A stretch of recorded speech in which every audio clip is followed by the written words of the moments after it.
Now you have Larry Doby, who walked, hit into a force play, and grounded out to first, stepping in. Bats him left-handed.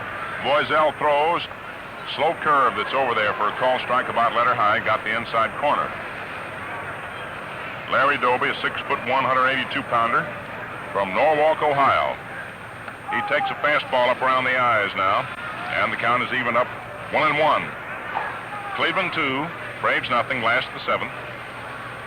Bill Voiselle pitching excellent relief ball. Working rapidly. He delivers to Doby, who swings and misses. He struck hard at that one. And the count is 1-2. Doby takes perhaps the most vicious cut of anybody in the American League. Red Barrett is throwing the bullpen for the Braves. No activity in the Indians' bullpen at the present time. Kleiman and Christopher were warming up a little while ago. Bill Voiselle swings into his windup 2 or 3 times. Over the head, here's your delivery. And it's inside for a ball as Bill Voiselle swung around with his arm, with his back to the plate after Bill Stewart had called that a ball by way of protesting the decision. Thought they had the inside corner on Doby. Almost a beautiful pitch. But Bill Stewart, right on top of it, saw the ball just off the corner. Now Voiselle's delivery.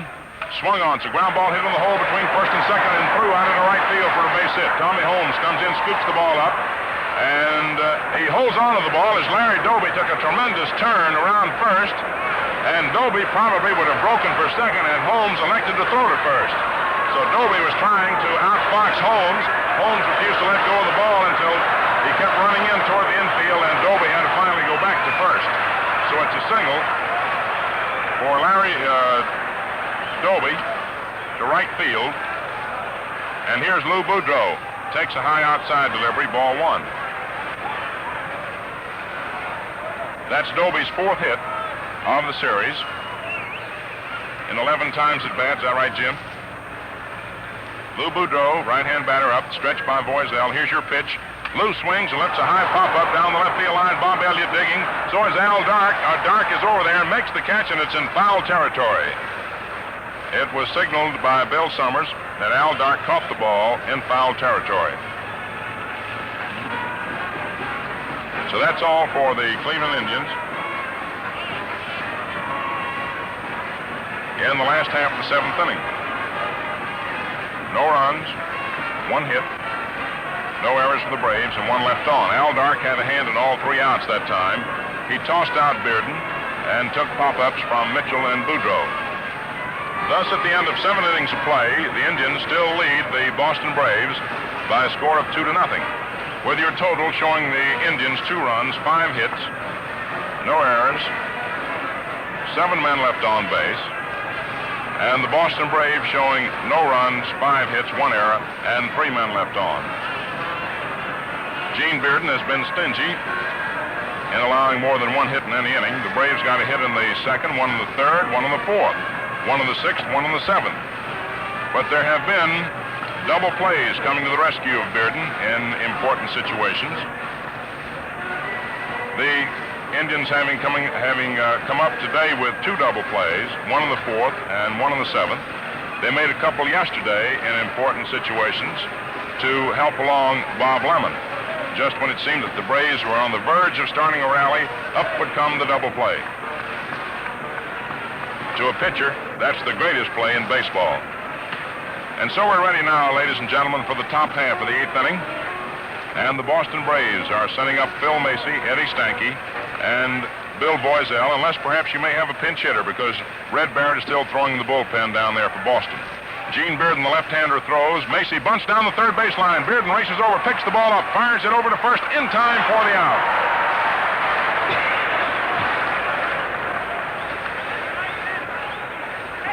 The Braves trying to be resourceful, realizing that Bearden's being a rough customer to handle insofar as getting base hits is concerned.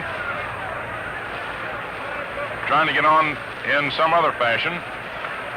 And Phil Macy attempted to lay one down and beat it out. He caught Keltner laying back, but he was unable to push it far enough down the line so that Bearden was able to come over and field the ball. Now Eddie Stanky takes strike call over the inside corner just above the knees.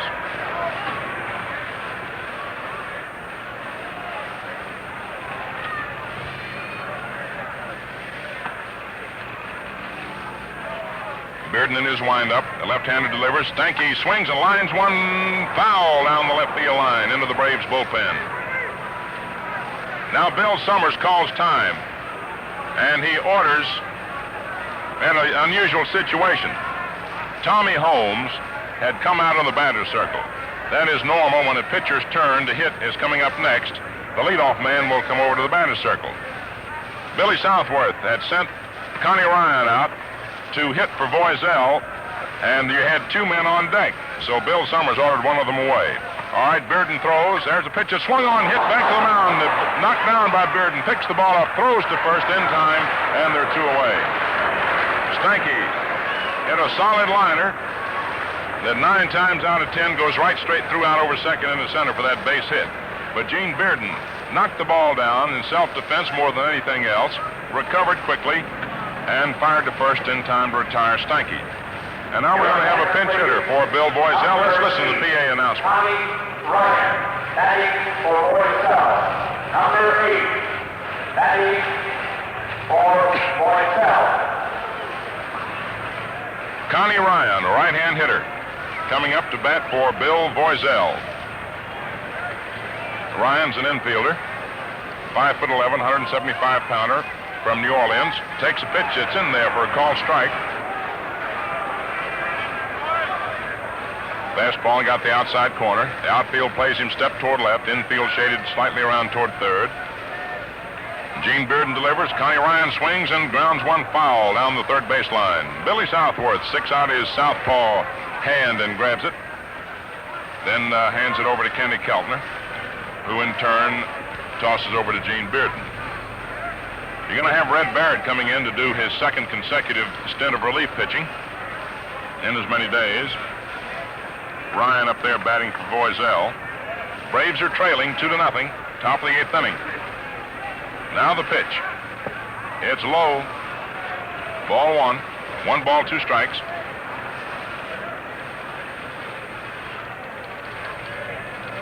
Ryan chokes his bat just about an inch. Stands fairly close to the plate. Starting to swing. He did, says Bill Stewart. For strike 3, Connie tried to hold up, but Stewart said, no, you went around. No runs for the Braves. No hits.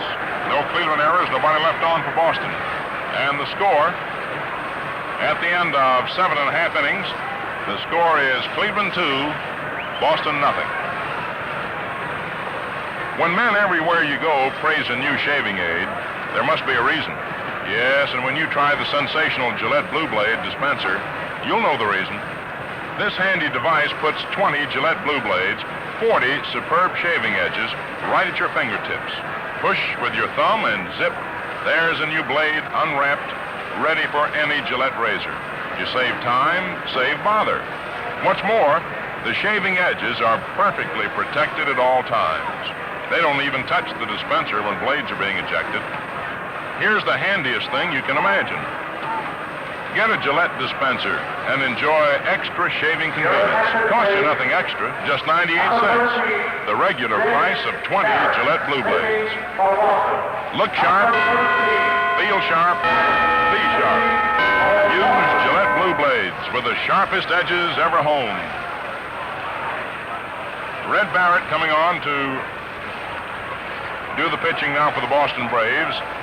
Gave up 1 hit, no runs in 2 2/3 innings of relief pitching on yesterday. So the right-hander is ready to face Joe Gordon, a right-hand batter. Throws. Gordon swings and sends a long drive to left center field. There is Mike McCormick going over and makes the catch right at the base of the wire fence at the 365-foot marker in deep left center. In this huge municipal stadium in Cleveland, they have, within the past 2 years, erected a wire fence around the edge of the outfield to reduce the length of the fence for the batters to get a home run. Now here's Kenny Keltner. He swings and lifts the drive out into right center field. Tommy Holmes racing back, still going back. He's getting under it and makes the catch sort of in a half turn towards center field, and they're 2 away. That ball was drilled some 365, 70 feet away from home plate. So they're 2 down. previous to the erection of this wire fence, in straight away center field, it was 470 feet to the fence, and similar distances all the way around. They have shortened them by the erection of that wire barrier, except down the foul lines. That distance remains the same. Now here's Walter Judnick. He looks at a pitch over the inside corner for a called strike. Red Barrett tossing that slow stuff, making the Indian hitters supply their own power. Now the pitch is swung on a boundary, hit down the first base line, that's foul. Billy Grieve, umpiring at first base, went out with the left hand, indicating the ball was foul. Billy Grieve of Yonkers, New York. You know, these umpires have a rough job anytime, and the pressure is always on them, even more so in a World Series as it is on the players themselves. Every decision, of course, can mean a great deal. Red Barrett ready. The right-hander throws, and the pitch is inside, a hook to Judnick. The count is 1 ball, 2 strikes. There are 2 outs here in the last half of the 8th inning. Cleveland leading the Braves by a score of 2-0. Barrett, the third pitcher employed by Billy Southworth. And the delivery. Slow stuff is outside. 2-2 the count.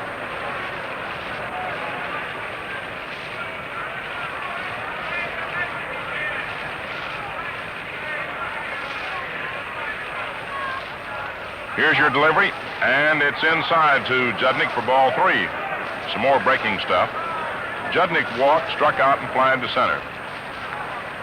Third game of the World Series. Braves won the opener 1-0. The Indians won the second game 4-1. This is the first game being played in Cleveland.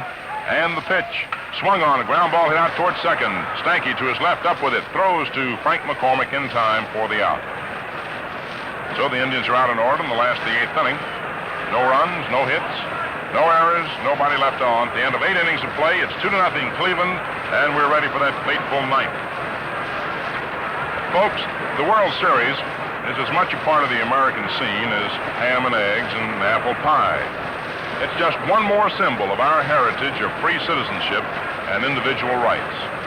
These liberties are not imperishable. They can be destroyed and lost by our own indifference. The peoples of many other less fortunate nations are at the crossroads between free government and dictatorship. Let's set an example that'll swing the balance to freedom. Your own part is vital. Participate actively in the affairs of your community, state, and nation. Work at being a good citizen. Freedom is everybody's job. We pause now 10 seconds for station identification. This is the Mutual Broadcasting System. Queen for a Day will be heard immediately following today's game. This is WOR, New York.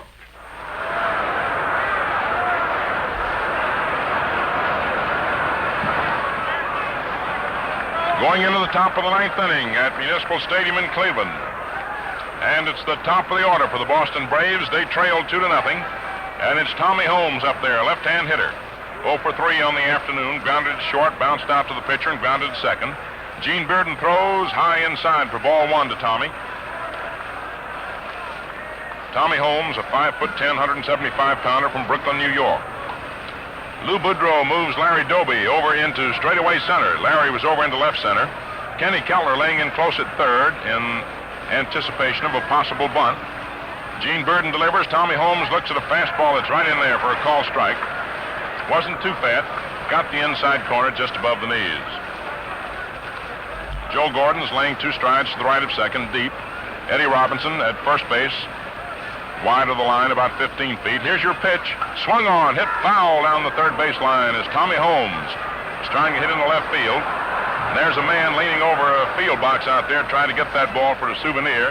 He not only did not get the ball, but he lost his hat and has to call the stadium attendant over to give him his fedora. 1 ball, 2 strikes the count now on Tommy Holmes, leading off in the top of the 9th inning. Outfield shades him slightly toward left. Gene Bearden delivers. Holmes swings and fouls it off to the left of the plate and to the left of our broadcasting booth into the upper deck, and it's a souvenir for somebody.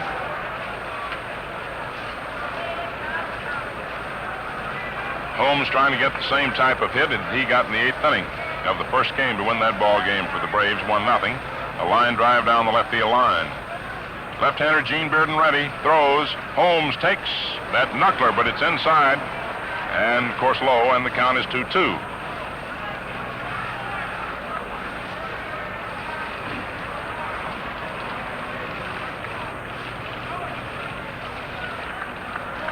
Two balls, 2 strikes.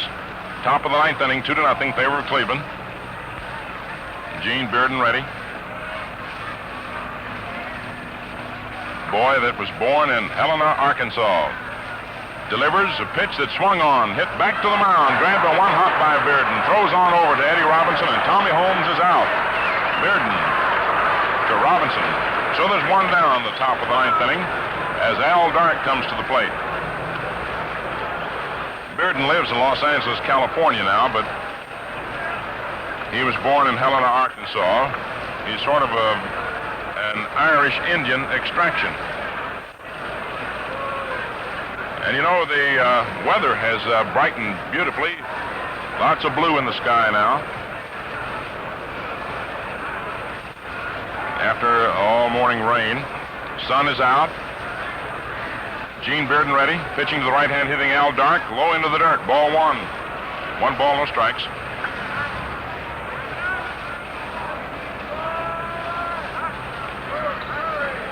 Outfield playing Dark toward left. Not too extreme. Infield shaded around toward third. Dark struck out, fly to right, and double to left in that order. Bearden into his windup, throws. There's a pitch that swung on, hit out over to second. There's Gordon in back of the bag, up to the ball, throws to first in time for the out. Joe Gordon was the flash of old there as Al Dark hit that ball right back through the middle out over second. But as we had told you, the infield was shaded around toward third. But even so, Joe Gordon had to flash to his right, come up with that ball, in behind the bag deep. And after all, Dark is a speedy man, had to get the ball away in a hurry to retire him. So there are 2 down in the 9th inning. Cleveland leading 2-0, and the batter is Mike McCormick, who struck out, single to center, and popped to second. Gene Bearden throws a pitch that swung on and missed. Strike 1. It was that tumble-down knuckler. Outfield plays him to pull.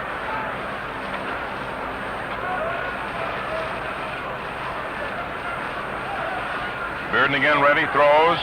Pitch is swung on, foul off upstairs, out of play. Hit right in front of the press box and bounded back down onto the playing field. It is now approximately 25 minutes to 3 Eastern Standard Time. Ball game got underway at 1 o'clock. Hour and 35-minute ball game so far. Rather fast game, as was the first one. Gene Bearden throws, pitch high outside. And the count now is 1 ball, 2 strikes on Mike McCormick. 2 outs in the top of the 9th inning. Cleveland leading the Braves 2-0.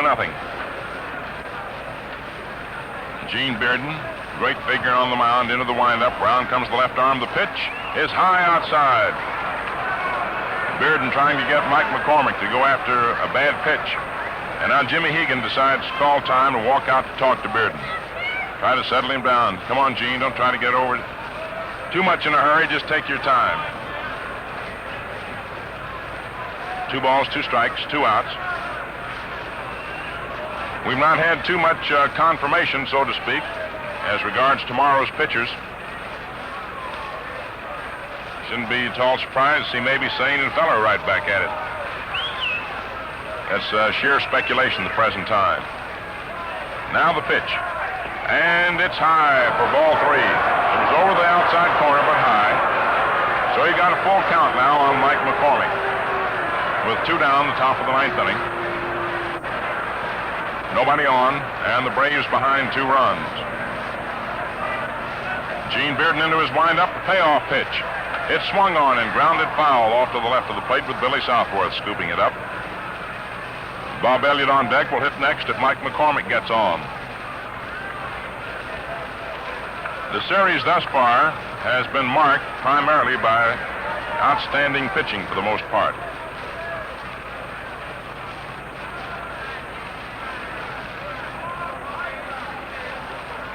Gene Bearden ready. And the payoff pitch is swung on. It's a pop-up out toward short. Lou Boudreau's under it, and he makes the catch. And the Indians win the ball game by a score of 2-0. And the Indian players all run up and grab the hand of Gene Bearden. Photographers rush the pitcher and the group of Indians, and the flashlights of the bulbs flash as pictures are taken of the elated Indians as they win the third game of the series behind the 5-hit pitching and shutout pitching of Gene Bearden. Jim Britt will move in just a moment to give you the totals and the summary of today's game and whatever observations he may have. It was Gene Bearden that went all the way. The same fellow who put the Cleveland Indians into the World Series by beating the Red Sox in the playoff, and who came back to pitch this game today and pitched it beautifully.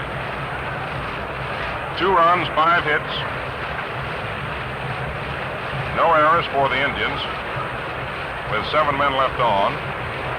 And for Boston, no runs, 5 hits, 1 error, and 3 men left on.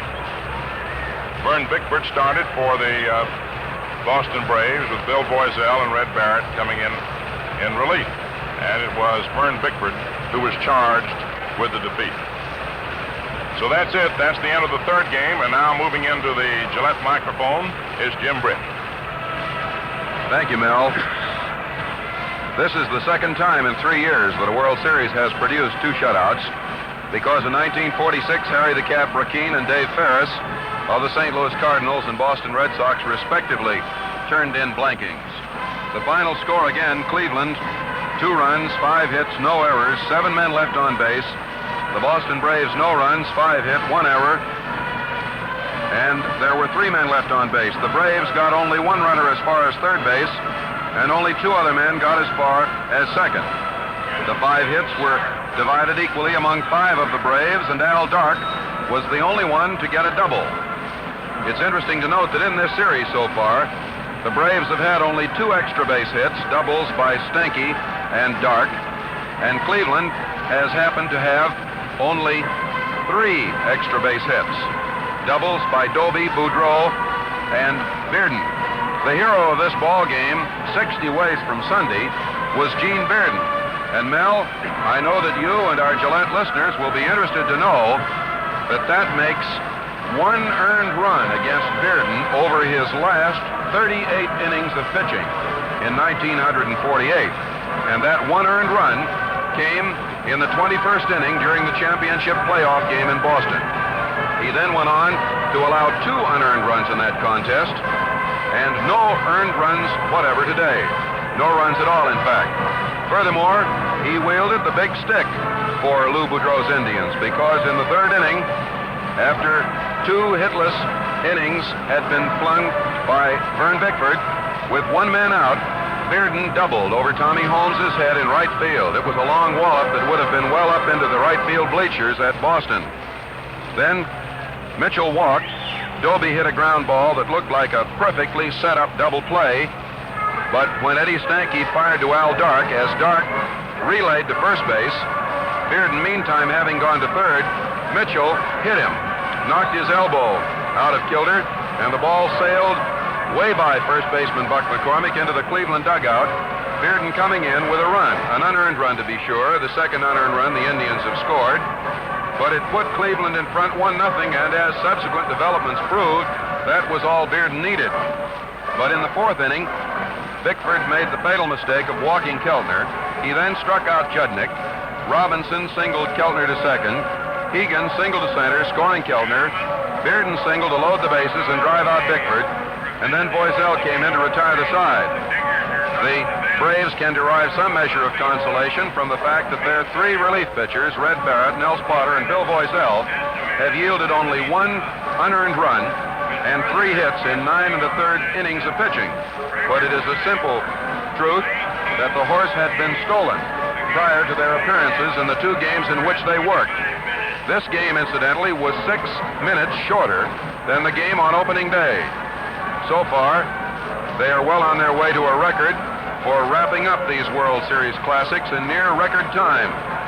So far in the ball games, the Indian pitchers have benefited by 4 double plays, while the Braves have been able to turn in only 2. And 2 costly Braves errors have given Cleveland as many runs. The first run today was the result of 1 of 6 missed plays, which the Indians have benefited by. Incidentally, in the series to date, Cleveland has scored 4 runs, and those 4 runs, by the way, have been racked up in 26 innings of play. 17 hits, only 3 of them extra base hits, 3 doubles. The Indians, however, have made only 1 error, 1 defensive mistake against 6 for Boston. The Indians have left 21 men on base. The Braves have scored only 2 runs, 1 of them unearned. They have 15 hits, just 2 fewer than Cleveland, and only 2 of those were doubles, but they have committed 6 missed plays. Today, the 1 earned run which Cleveland collected was enough for Mr. Bearden. You'll recall, of course, that he was the hero of an action in Kula Gulf when he was down below decks as a Japanese torpedo struck his ship. He has a silver plate in his head and several silver plates in his legs. He also has ice water in his veins and iron and steel in his heart. It was he who won the championship playoff game for Cleveland at Fenway Park last Monday, and it was likewise the stout-hearted young left-hander, the owner of one of the few port-side knuckleballs in the business, who was just too good for Boston today. And I know that when Mel and I get an opportunity to chat with the Boston Braves in their dressing room, they will be just as unstinting in their praise of Bearden's work today as they were of Lemon's yesterday and as the sporting Cleveland Indians were of Johnny Sains in the opener. There is a possibility that Bob Feller will go tomorrow, but my own speculation is that we are more likely to see a second-line pitcher like Steve Gromek or southpaw Sam Zoldak, while Billy Southworth will probably have to come right back with John Sain. Sain won 6 games in 18 days during the finishing days of the season, and with 2 days rest, should be able to come back against the Indians. I feel very strongly that he is just about Billy's only available choice. Tomorrow, we bring you the 4th game of the 1948 World Series from huge Municipal Stadium in Cleveland on the shorefront of Lake Erie. Make a note that we'll be on the air at 12:45 Eastern Standard Time, the same as today. And the promise is for clear skies and good baseball weather. Until then, folks, smooth sailing, smooth shaving, and good afternoon from your host, the Gillette Safety Razor Company, Mel Allen and Jim Britt.